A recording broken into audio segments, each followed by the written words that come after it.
Pada video kali ini kita akan membahas teman-teman ya, kita sudah membuka candle mingguan terbaru dan kita start ini persis di merah teman-teman ya, padahal ini baru buka sekitar berapa jam gitu ya.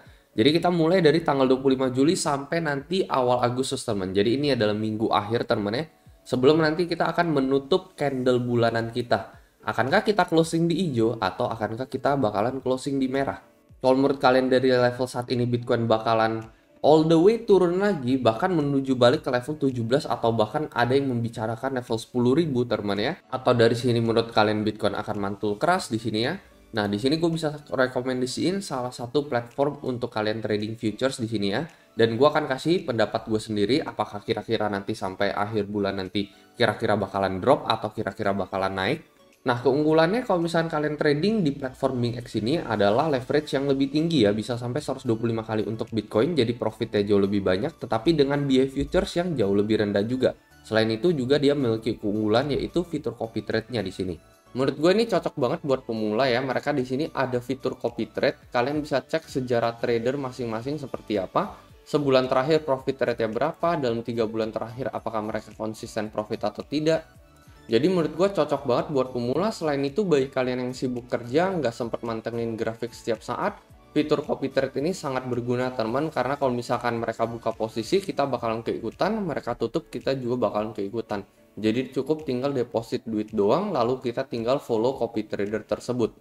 Mungkin bagi teman-teman yang tertarik, kalian bisa langsung join BingX, linknya ada di deskripsi di bawah, teman-teman bisa langsung mendapatkan bonus sampai $120. Nah, kan gue juga sempat bahas ya, kalau misalkan dari chartingnya BingX sendiri ya, ini gue menggunakan time frame 3 hari untuk menentukan bullish atau bearish. Sebenarnya time frame 3 hari ini cukup berperan sangat amat penting juga teman ya. Kenapa kalian berpikir, wah kenapa 3 hari teman ya? Nah, di sini kita bisa lihat ya, contohnya aja nih. Ini di tanggal 24 Juli persis di mana kita naik teman-teman, kita confirm di atas garis merah ini adalah harga rata-rata untuk time frame 3 hari ya. Kita confirm break di atas, kita closing candle di atas. Apa yang terjadi ya, Bitcoin langsung menuju ke level 1M. Nah, nggak cuman ini teman-teman, nggak cuman terjadi pada saat ini ya, pada saat penurunan di bulan Mei tahun lalu, tetapi sebelum bahkan Bitcoin bullish dari ratusan juta hingga mencapai hampir 1 miliar teman. Kita balik lagi ke bulan September tahun 2020. Nah, di sini ketika dia retest garis merah ini, dia kan kena reject teman ya. Tetapi momen dimana dia closing candle ini di tanggal 9 Oktober, dia closing candle di atas garis merah ini. Jadi closing candle di atas harga rata-rata time frame 3 hari. Apa yang terjadi berikutnya, dari level 11.000 Bitcoin all the way menuju ke level 60.000 teman ya. Jadi menuju ke level hampir 1 miliar. Itu sebabnya kenapa closing candle di atas di garis merah ini benar-benar menentukan bullish banget ya. Ya pastinya kita nggak cuman pakai time frame 3 hari doang, masih banyak technical analysis tool yang lain. Dan momen dimana kita break di bawah time frame 3 hari, sekali lagi ini adalah sign pembalikan ya. Ini adalah kode bahwa Bitcoin melakukan pembalikan arah gitu, dari bull menjadi bear. Jadi persis di tanggal 13 April 2021 juga, momen dimana dia break, dia closing candle di bawah garis merah ini, kita langsung menuju bearish year teman ya, sampai saat ini teman. Nah, ini kan ketika kemarin kita closing di atas lagi, bullish sebentar lagi, lalu saat ini kita bearish lagi. Dan saat ini kita persis ada di garis merah ini lagi teman-teman ya, dan saat ini kita kena reject di garis merah ini.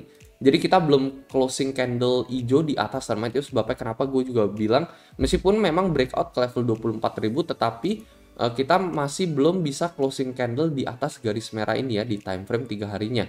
Kalau misalnya closing candle, let's say mulai dari tanggal 24 sampai nanti tanggal 27, minimal kita ada di level 25.000 lah. Nanti di tanggal 27-nya teman-teman, kita ada di level 25 atau di level 26. Nah, itu kita bisa bullish teman-teman. Mungkin trade long akan gua open gitu. Tetapi selama itu belum terjadi, gue masih tetap stay nanti untuk level jaring gua di level 17 atau di level 16.000 untuk Bitcoin. Gua juga nggak tahu itu bakalan terjadi atau tidak. Nah, terus pagi ini baru aja terjadi teman, satu volume candle 4 jam besar lagi teman ya, ke bawah teman. Jadi ya so far seperti yang gue bilang dari beberapa video yang lalu ya, kalau misalkan semakin lama kita sideways seperti ini ya, maka potensi pembalikan itu semakin chance itu semakin besar gitu ya. Kemungkinannya semakin besar bahwa bisa terjadi pembalikan arah oleh Bitcoin dari bullish menjadi bearish kembali gitu. Seperti apa yang terjadi ya di tahun lalu juga ini teman-teman ya. Ini kan kita bullish juga ya, dari tanggal 14 sampai tanggal 29 kita mengalami breakout. Tetapi semakin lama kita sideways, kita dicicil turun pelan-pelan, setelah itu langsung breakdown besar-besaran, teman. Nah, kalau misalkan untuk skenario saat ini ya, menurut kalian ketika Bitcoin break di bawah 17 bakalan langsung menuju ke 10K ya.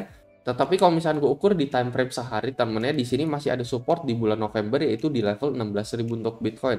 Kecuali dia break lagi di bawah level 16.000, nah itu possible ya bisa aja kita menuju 10K gitu. Kenapa support tahun lalu ini penting banget atau 2 tahun lalu ya 2020 ya? Karena terakhir kali kita mengalami support ini di awal tahun ini persis juga di Juli 2021 ini support dari time frame daily ini berperan dengan sangat amat kuat gitu ya. Ini ada di level 30, let's say di preview support di tahun 2021 awal kita juga ngelihat memang ada support di area tersebut. Setelah support ini break udah nggak ada support sampai di level 16 sampai 17 teman ya. Itu sebabnya kenapa ada yang bilang ketika kita break di bawah 17 kita langsung menuju ke 10, gua nggak totally setuju teman ya, karena masih ada support di level 17 sampai 16 ribu.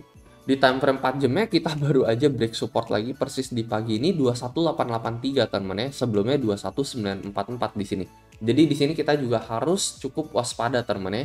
Untuk Bitcoin menuju ke arah bagian E ini ya. Jadi ini dari 5 wave Elliott wave A B C D E hingga menuju ke bagian E ini, baru nanti di E ini kita bakalan retest nih ya.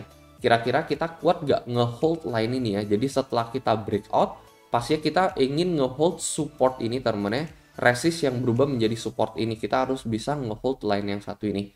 Kalau misalkan kita nggak kuat lagi, ini possible banget teman-teman. Ini adalah satu big wave out teman-teman untuk Elliott wave gitu. Jadi dari pola ABCDE ini adalah satu wave A gitu ya. Lalu kita bakalan nge-retest gitu ya. Kalau misalkan kita nggak bisa nge-hold di sini, kita kena rejection, ya maka kita bakalan menuju ke big wave B gitu. Dan big wave B ini mungkin untuk kecilnya bisa ABCDE lagi teman-teman ya. ABCDE seperti ini jadi satu pola big wave B lagi. Kalau yang saat ini kita alami kan ini ABCDE untuk satu pola big wave A gitu. Ya semoga aja Bitcoin bisa ngehold tren yang satu ini dengan cukup kuat dan kita langsung mantul ke level 30.000 di akhir bulannya gitu ya. Semoga bisa terjadi seperti itu. Tetapi gue lihat semakin lama Bitcoin sideways ini cukup memberikan kita pertanda bahwa bisa aja terjadi potensi pembalikan arah. Itu sebabnya kalian tetap harus waspada di sini. Nah itu aja teman, kalau menurut pendapat pribadi gue sendiri. Kalau menurut kalian kayak gimana, mungkin kalian bisa coba komentar di kolom komentar di bawah. Soal akan riset kalian sendiri lagi sebelum membuka trade apapun atau sebelum kalian membeli koin apapun. Itu aja pesan dari gue, dan seperti biasa sampai jumpa di next video.